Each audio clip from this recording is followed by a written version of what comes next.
difference tonight to a fortnight ago? What were your thoughts on the game?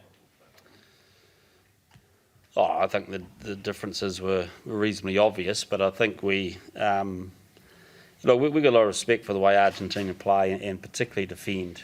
And what I was proud of the most today was that I thought we really hammered away at them. We played a lot of rugby against them. We had a bit of variety with our kicking game. We perhaps could have taken a few more opportunities in that first half, but we didn't lose our way. We didn't get frustrated, and we were quite clinical about keep going back to areas that we felt were getting them.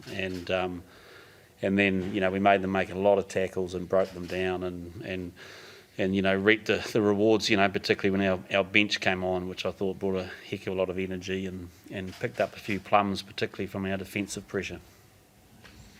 And did that mirror the conversations during the last fortnight of how you wanted to approach tonight's game and correct some of the things from a fortnight ago? Oh, definitely. We got needled and fell off our game and looked for things that weren't there the last week. I mean, that's been pretty well documented, and you've got to take your hats off to Argentina, and they showed that last week against Aussie with a similar formula. But today I felt we played at a tempo that really kept them moving and kept them guessing a bit, and again the decision making was a lot more clinical. Sam, the gesture to Diego Maradona at the start of the game, was that something the team had spoken about ahead of time? Like, what was someone thinking behind doing that gesture tonight? Yeah, it was actually, the idea came from TJ Petanoa, and it was just, I suppose, a gesture, a token, paying our respects to an Argentinian legend, but probably a world legend in his field as well. So look, personally, I don't know a lot about soccer, but the boys that do, and I think it was the right thing to do. Rugby's a game, first and foremost, that's built on respect, I believe, and it was the respectful and right thing to do. And seeing the defensive pressure again from the Los Pumas tonight was again quite physical there, but maybe less of the niggle from the fortnight ago. Yeah, look, we made a conscious decision as a team. We weren't going to buy into any of that, or I think we had balled over right at the end, 82nd minute or whatever, which was frustrating. But other than that, I think it probably helped us as a team just focus on our job and the next task at hand. And, John, it was a pretty dominant display in the set piece. Can you just talk through your assessment of it and how it went? Yeah, no, look, we put a lot of pressure on their scrum, which was obviously a big part of our plan this week. Hats off to Fiki. He's worked real hard with the front rowers and come out with a really good plan. And obviously, our drives have been quite consistent in terms of how it's worked through the last 5-6 weeks. So yeah, it was good to see the boys apply pressure through the set piece, and that certainly helped in tonight's win. Especially Joe Moody stepping up in his 50th test. He put in some big work during the week to be a good. Yeah, no, absolutely, and it was great just how the rest of the boys got behind Joe and celebrated that 50th cap. So good on him. He had a big game tonight. Aussie, there's a real emphasis on kicking, particularly in the first half. Do you think the All Blacks are better when they kick more? I think we are against Argentina.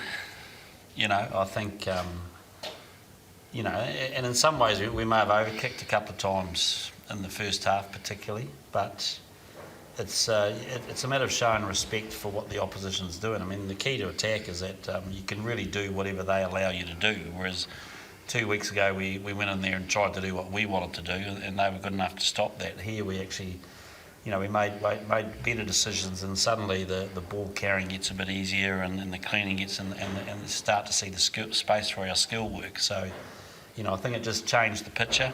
I'm assuming they knew that it was coming, but it gave us a better balance, no doubt about that.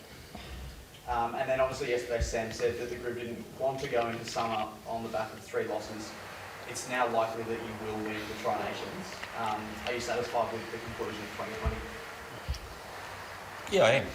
I think it's look, it's been an immensely difficult year for everyone, you know, and so this is not about the All Blacks, this is everyone. I feel for Argentina, they've been over here a long time, and you know, the commitment they showed, but you know, you saw, you know, maybe a fortnight ago you saw us, we'd just played our 5th test in 6 weeks, and it was tough. You saw Argentina played their 3rd test in 3 weeks, and it's tough, and I don't know if you noticed, but it's getting quite hot here, and so there's been a lot of challenges for all the teams, and it's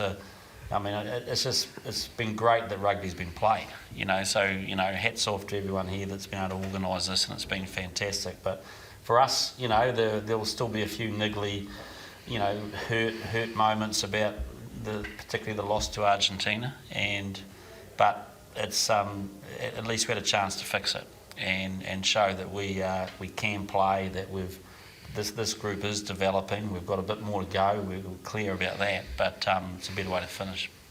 And then last one from me, Sam, coming off the back of all this heat, are you excited for a more normal calendar window next year, hopefully?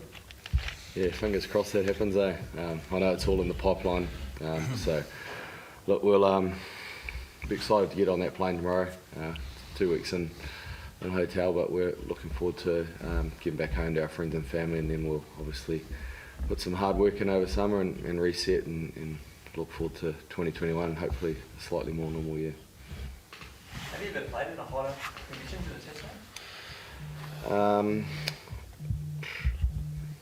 That was up there. That was up there. That was really up there. Some of the boys played in Samoa a few years back.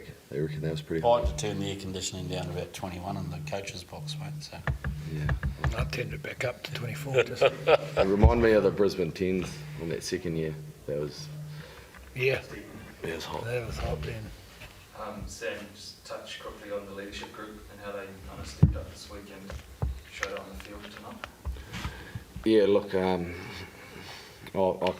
consider myself so fortunate to have so many quality leaders around me and guys that are, you know, good mates of mine too. Like we've come through, we've grown up in this All Blacks team together, and for us to be doing our best to lead this team going forward is a pretty exciting challenge that we're all really embracing, and you know, the support I'm getting from, you know, all of them really. I won't name them all, but you know, first and foremost is about stepping up on the field, and all of those boys have been outstanding, and yeah, can't thank them enough.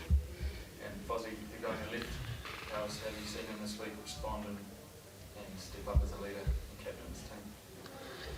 Yeah, well, probably the nicest thing I can say is he did exactly what I would have expected of him, and you know, it's not the easiest job in the world, and you know, particularly when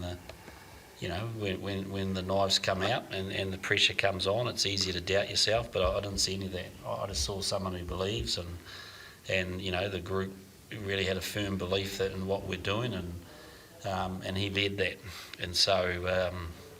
You know, so that's why it's not a small statement when I say that he did what I expected him to do, but he did. He led well, and then more importantly, when he played well. And to see Kira put in get a few more minutes tonight, and then we'll join the end. Just talk a little bit about them and play. Yeah, no, again, really positive. I think Akira, you know, from the last 2 or 3 years, I've really seen an athlete grow, and you know, he's you know, I thought he adapted really quick to what test matches is about. You know, like he wants to be physical and wants to be tough, and he did it in the right way. He's, you know, under Plum's guidance, I think he's starting to enjoy more the set piece side of life. It hasn't been his passion, but he's improving there, and now it's you know, now he's had a taste of it and knows he can play well at this level. It's now, you know, there's a big opportunity for him.